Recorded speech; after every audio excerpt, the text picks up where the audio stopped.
ప్రేక్షకులకు అభివాదం చేస్తూ వెళ్ళిపోయాడు. కానీ ఇక్కడ ఒక చిన్న విషయం మనం గమనించవచ్చు. హ్యుమానిటీ యాంగిల్లో ఒక మహిళ చనిపోయిందన్న విషయాన్ని తెలిసినా కూడా అల్లు అర్జున్ నవ్వుకుంటూ బయటకు వెళ్ళడం అనేది అది మరి ఆయన మనస్సాక్షి ఎలా ఒప్పుకుందనేది కూడా చాలా మంది ప్రశ్నిస్తున్నారు.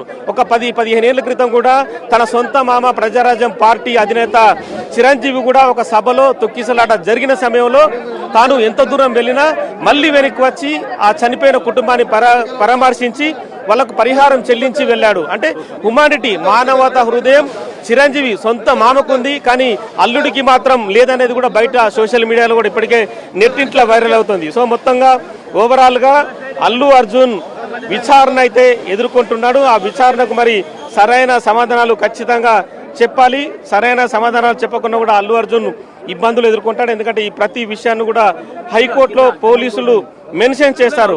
తమ విచారణకు సహకరించడం లేదు అల్లు అర్జున్ అన్న విషయాన్ని కూడా మెన్షన్ చేసే అవకాశం కనిపిస్తుంది. సో మొత్తానికైతే అల్లు అర్జున్ చిక్కడపల్లి పోలీస్ స్టేషన్లో విచారణలో ప్రస్తుతం ఉన్నారు. అల్లు అర్జున్తో పాటు వాళ్ళ లీగల్ టీం అశోక్ రెడ్డి అలాగే కొంతమంది లాయర్లు కూడా లోపల ఉన్నారు. నిన్న సాయంత్రమే అశోక్ రెడ్డి టీం కూడా అల్లు అర్జున్ ఇంటికి చేరుకొని పోలీసులు ఏ విధమైన ప్రశ్నలు అడుగుతారు వాటికి కూడా ఖచ్చితమైన సమాధానాలు ఎలా చెప్పాలని కూడా కొంత ట్రైనింగ్ ఇచ్చినట్టుగా తెలుస్తుంది.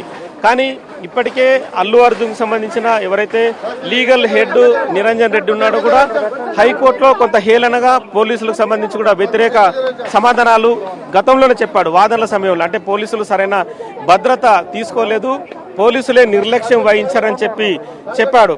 అవన్నీ కూడా ఏదైతే ఆ విజువల్స్ 10 నిమిషాల నిడివిగల విజువల్స్ని సిపి ఆనంద్ ప్రెస్ మీట్ సమయంలో ప్లే చేశాడో అవన్నీ కూడా అబద్ధాలని పూర్తిగా తేలిపోయాయి. అల్లు అర్జున్ చెప్తున్న విషయాలు, వాళ్ళ లాయర్ కోర్టులో వాదించిన విషయాలు కావచ్చు, ఇవన్నీ కూడా పోలీసులు ఎంత పకడ్బందీగా చర్యలు తీసుకున్నా కూడా వేల మంది క్రౌడ్లో పోలీసులు కూడా నియంత్రించలేకపోయారు.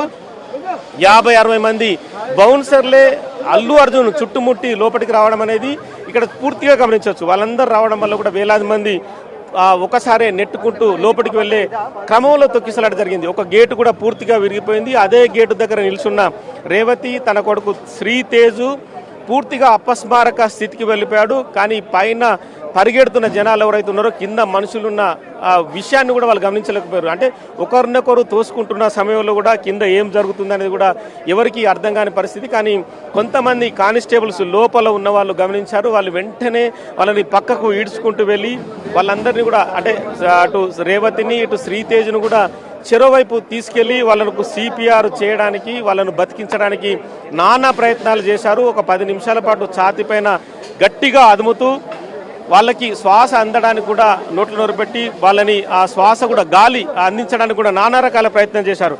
కానీ ఎక్కడ కూడా వాళ్ళు ఆ రేవతి మాత్రం అప్పటికే ఆ అపస్మారక స్థితి నుంచి శ్వాస విడిచి మృతి చెందినట్టుగా అర్థమైంది. కానీ పోలీసులు మాత్రం తమ ప్రయత్నాన్ని ఎక్కడ విరమించలేదు. స్పీడ్గా దగ్గరలోని ఆసుపత్రికి తీసుకెళ్లారు. కానీ అప్పటికే వైద్యులు చనిపోయింది రేవతి అని చెప్పారు. కానీ శ్రీతేజ్కు కొంత అపస్మారక స్థితి అనేది కనిపించింది. వెంటనే కిమ్స్కు తరలించారు.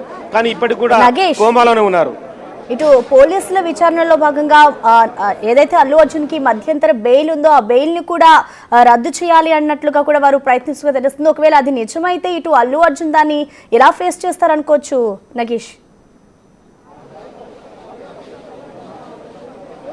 ప్రస్తుతం అయితే మధ్యంతర బెయిల్కు సంబంధించి 4 వారాల గడువు అయితే హైకోర్టు విధించింది. 4 వారాల గడువు లోపల ఎటువంటి నిబంధనలు తుంగలో తొక్కినా, నిబంధనలు ఉల్లంఘించినా, పోలీసు విచారణకు హాజరు కాకుండా కూడా మధ్యంతర బెయిలు రద్దు చేయడానికి రకరకాల విషయాలు తెరపైకి వస్తాయి. కానీ పోలీసు విచారణకు అల్లు అర్జున్ హాజరయ్యాడు కాబట్టి ఇప్పుడు ప్రస్తుతం అయితే అటువంటి ఆలోచన ఉండదు. అంటే నెక్స్ట్ లెవెల్లో విచారణలో అల్లు అర్జున్ సమాధానాలు ఇక్కడ కీలకం. ఎందుకంటే బయట ప్రెస్ మీట్లో పోలీసులను హేళన చేసే విధంగా మాట్లాడడం, వాళ్ళ లాయర్ కూడా కోర్టులో వాదించడం, ఇవన్నీ కూడా పోలీస్ రికార్డులో ఆల్రెడీ నమోదయ్యాయి.